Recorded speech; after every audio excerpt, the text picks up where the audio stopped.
What's going on, guys? Welcome back to a brand new episode of the Cloud Pilot podcast. In this episode, we have another amazing person with us today who's a customer engineer with a Google Cloud Premier partner. He has been an ex-Googler and is now currently working as a customer engineer. And he will be talking about customer engineering today. And I'm so happy to introduce Nick Predey to our Cloud Pilot podcast. Welcome, Nick. Thank you for accepting my invite and good to see you again. Of course. Thanks, Udesh. Looking forward to speaking about customer engineering and being a member of the podcast. I'm honored.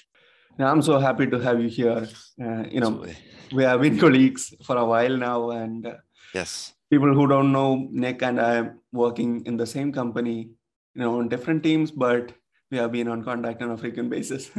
Yes. So it's really happy to have you again. Absolutely. Happy to be here. So Nick, why don't you talk about your journey, how you have come across so far? You started with Google as a technical solutions engineer. Now you're here at a Google Cloud Premier partner as a customer engineer. So how has been the journey so far and how did you start? Yeah, so my journey started in college. Was kind of always interested in software engineering and computers and things like that. Studied computer science and math. Really wanted to be a software engineer throughout college. Really just enjoyed solving technical problems. And then kind of just in my search and in talking to people, I heard about sales engineering and technical sales. And just given the fact that I like talking to people, I like making connections. I also like solving technical problems. I kind of planted it pretty early on that that's what I thought I wanted to do. Took some software engineering internships, worked, as a full-time software engineer. Quickly realized I didn't really like down coding day in and day out. Joined Google shortly thereafter. Was in a more kind of like hybrid cloud client-facing role, just gaining skills of interacting with customers and as well as kind of thinking on your feet and just going back to solving technical problems. And then at Google, realized that, in order to be a customer engineer, I'd probably have to jump ship and head out over to a partner. And to me, being a customer engineer, got to do that. And it's been a dream so far. It's been exactly what I've wanted. Not without its own bumps, but happy to be here. How is your daily life and what are the duties of a customer engineer? Yeah, so I think duties of a customer engineer and just kind of the day-to-day life, you spend a lot of time interacting with stakeholders, with customers, companies. And, that could range anywhere from a lead software engineer to a director of IT, all the way up to the CTO, CEO level. So the duties is you not only, kind of, starting place, if you will be just whatever you're selling, right? Whether it's selling a product, selling solutions, selling services, you have to know the ins and outs of your product that you're selling. And then because the role is customer facing and technical, you have to make sure that you can speak to multiple different levels, right?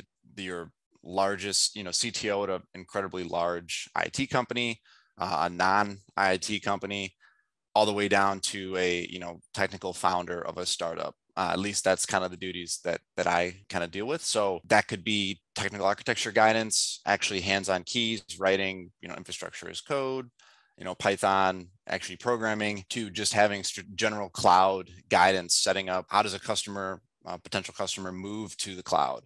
What are the challenges that you're facing with what you're doing currently or what the customer is doing currently? And so I think those are really the two main pillars. And then the third thing is you have to spend a lot of time listening. A lot of people, that might be the least fun or the most fun part of the job, but if you don't listen, you can't be a good customer engineer. You have to be poignant and curious and ask a lot of questions just to get answers that you need to make the right architecture guidance. That's really a fantastic day to be. Yeah.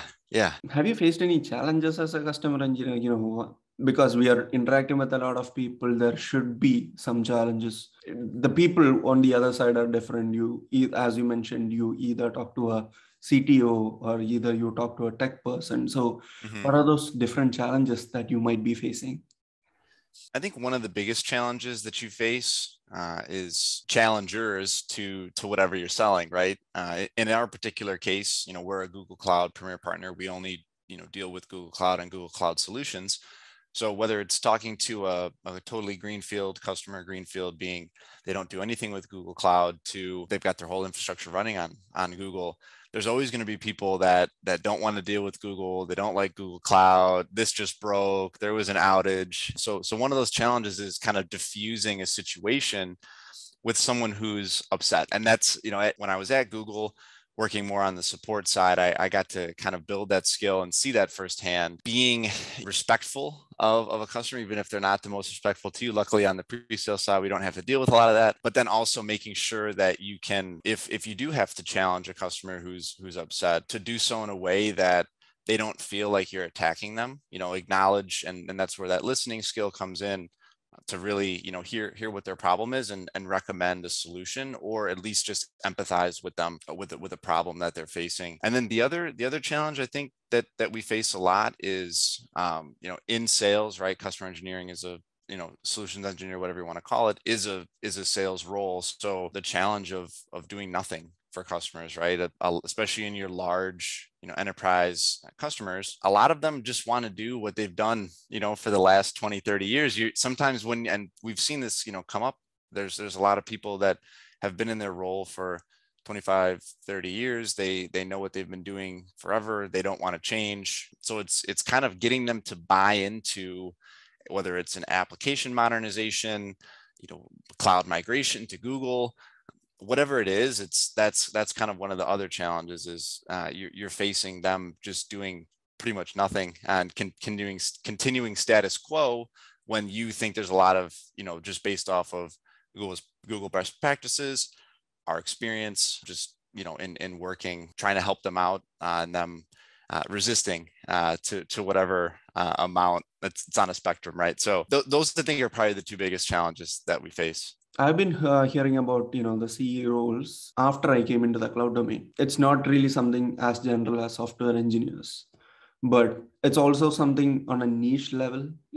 Customer engineers are the face of Google, Yep. or at least, the Google partners representing Google. What is the demand of these CEs, in the market? Like, are they looking for somebody, who can start at the beginner level, or is it somebody which is for a experience level?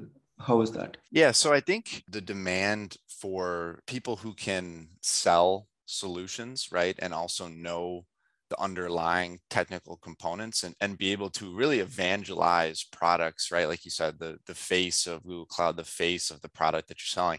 I do think that is true. And that demand, there's always going to be a demand for people who have both the soft skills and the technical skills. So I think just overall for the job, it'll be there. In terms of, experience level, I think a lot of companies tend to get picky with the people that they hire sometimes, especially in pre-sales. There aren't, and I think the number of programs are growing, but there really aren't that many train a customer engineer programs. I think Microsoft does a good job they have a program for newly graduated college students to join kind of that pre-sales track. Google does it to some extent.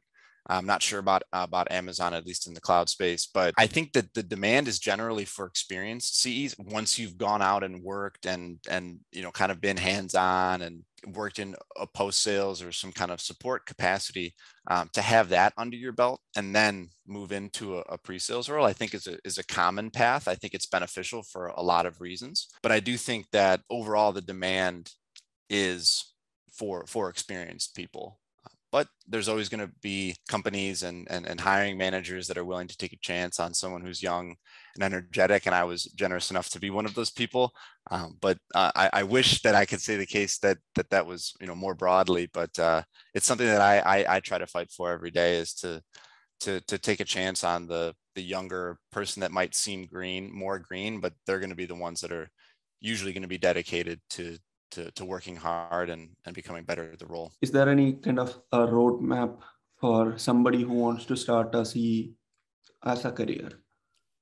Yeah, so I think, starting from, before you even get your first full-time role, whether it's, working, part-time, getting associates, getting a college degree, apprentice program, whatever it is, I think you have to develop some kind of higher level technical prowess. And I think the reason for that is, especially kind of day to day with the job, you're going to get grilled.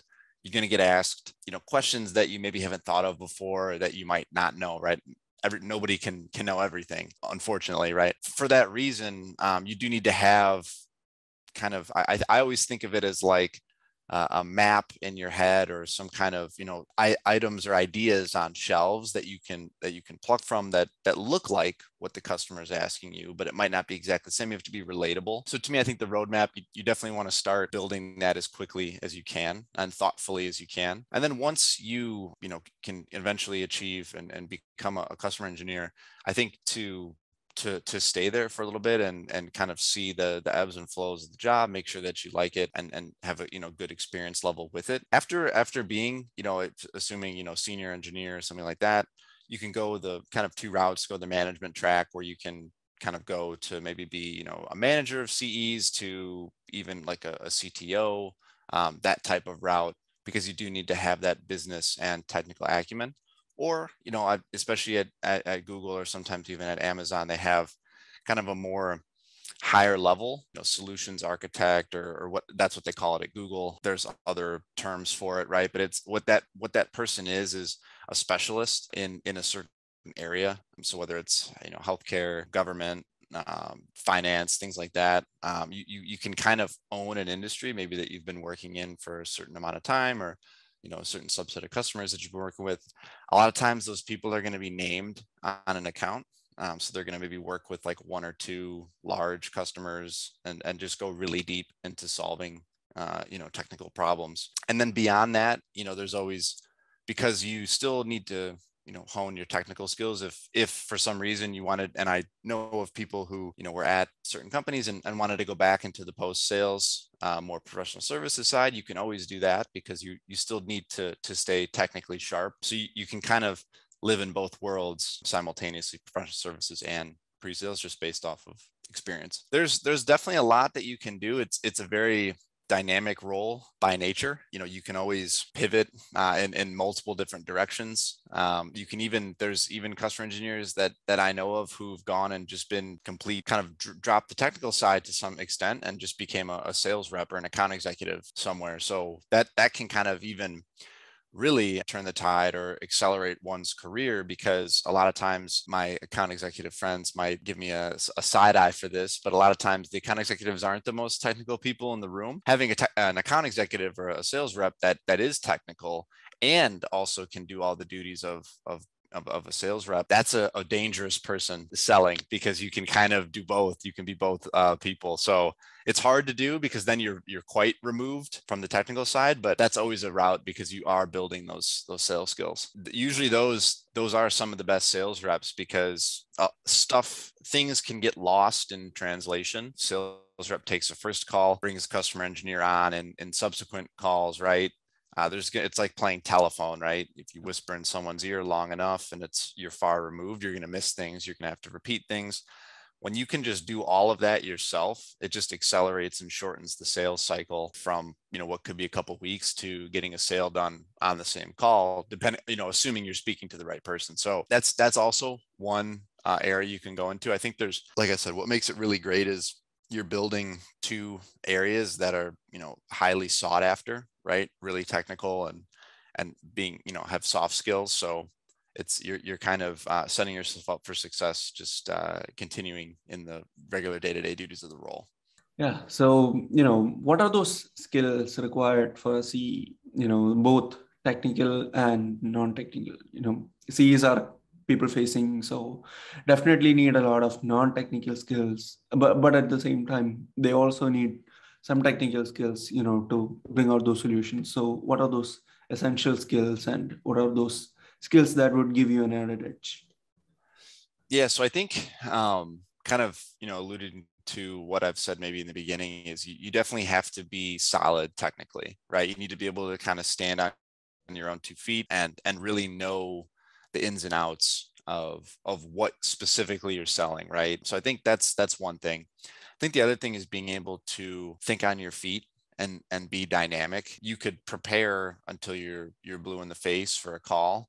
And then if the customer wants to go another direction, technically, you can't just be like, hey, look, let's wait a couple of days. Yeah, I prepared for the wrong thing, right? You need to be able to answer questions and address concerns of customers. Now, it's okay to say, I don't know, or I'll get back to you, right? That's another skill that you need to hone. But If you say that too many times, then it's like, okay, then the customer might be like, okay, what is it that you do know then, right? So as much as it's okay to say I don't know, and it's often preferable than lying or saying the wrong thing, you do need to know what you're selling and be able to really evangelize it. I think another skill that you need is, like I said, to be able to listen, and I think that comes from just being curious, and wanting to talk to people and build relationships. And to some that might come naturally, to some it doesn't. Obviously, have an advantage if it does come naturally. And I think the reason for that is people come to you and you're the technical advisor, right? So if you can relate to them in their technical environment, and not come across as totally foreign, right? And you can, whether it's, oh, they're using this version of Linux, or they're using this programming language, or they just had this problem that you've maybe seen other customers have, like being able to connect dots on the fly between your past experiences and maybe other customers that you're working with. Nobody, especially at least from my experience, people don't like to feel alone, that they're the only ones that are having a certain problem, or they're the only ones that are having, asking a question. It might make them feel special if they're the only ones, but the most powerful thing I think you can say as a customer engineer is, oh, I just saw customer X had that exact same problem last week. This is how we solved it. You bring immediate peace of mind. You bring immediate trust to you in that situation. And I think the fourth and final thing, and probably the most important, is building trust with customers quickly. You really, it's a sales job, right? So a lot of times you really only get one chance for first impression. You can always salvage that after the fact, but especially in a green field or an early call situation, the customer can just go, hey, I really don't need what they're selling. I'm going to go do something else, right? Well, they're not on the hook yet. You got to be able to set the bait and have the customer take it and continue those follow-up discussions. Because especially early on with speaking to people, your goal at the end of a call is to get that next call. To do that, you have to have the customer want to talk to you. And there's no better way to do that than build trust and relate to what the customer is doing. There would be a lot of opportunities coming up for CEs, and a lot of people would be really won't have much guidance towards preparing for the CE role interviews. How do you suggest them in preparing for those CE role interviews? Yeah, I think that's a great question. So, normally with a CE role interview, just given the nature of the job itself, you'll be interviewed on your technical skills. So let's just say, let's take Google Cloud for an example. If you want to be a Google Cloud CE, they're going to ask you questions to make sure that you're comfortable speaking about the product, speaking about different solutions, trade-offs between one thing or another, and really just the whys behind doing things. So definitely, to prepare for a CE role, you're going to want to brush up basically general, architecture guidance, or just the generics of the platform that you're going to be selling, right? You have to know that product. That might be some potential customers that are, with that product, different challenges that the customers, use that product to solve for. So, there's CEs for SaaS solutions, for professional services, right? So really kind of knowing the ins and outs, and pretend like you have to go sell that product in that interview, which a lot of times that's what the CE role interview is. So there's no better way than to practice like that, right? Kind of give yourself an example customer scenario, an example solution of maybe why someone would want to use that product, right? Like Okta, for example, is an identity platform, right? Not just to speak about Google Cloud, but Okta. Why do I care about Okta? Why do I need an identity platform? Why I'm using, these other products? Are these better? Are they worse? Does one solve another? What's the price look like? Like, run through those questions that a customer might potentially ask you with whatever company you're interviewing for. So I think that's two things. The third thing is having polished soft skills. So you're almost going to undoubtedly have a presentation of some kind in a CE interview, whether it's a demo, slides, customer, case study, or something like that. You're going to need to prepare something for that. So make sure that your, slide skills are up to speed. you can read and follow directions and whatever questions that you're asked, make sure that you're giving the right answers. And then the third thing is like I said, you're going to be asked to do a presentation. So if you, whatever one does to prepare for presentation, to make sure to run through that before you interview, because it's, again, you really only get one shot in a job interview. You also only get one shot as a CE most times. So make sure that you come with putting your best foot forward. What do you think you could give an advice, as a CE to those people who are aspiring to be CEs? Yeah, I think, for me, it's to never stop learning and to always be, and I think that's obviously generic and a lot of people say that about a lot of things, right? So I think I'll kind of go one step further there. It's to kind of find out what you're curious about and just kind of geek out on that, right? Like if you really like computers and you really like talking to people about it, that's what a CE does. So the more that you can, become comfortable with that and confident in yourself of, hey, it's okay to talk to someone about this, new version of Linux or something that you're interested in, right? Like there's people that really appreciate that. And I think when you're selling something and you are passionate about it, and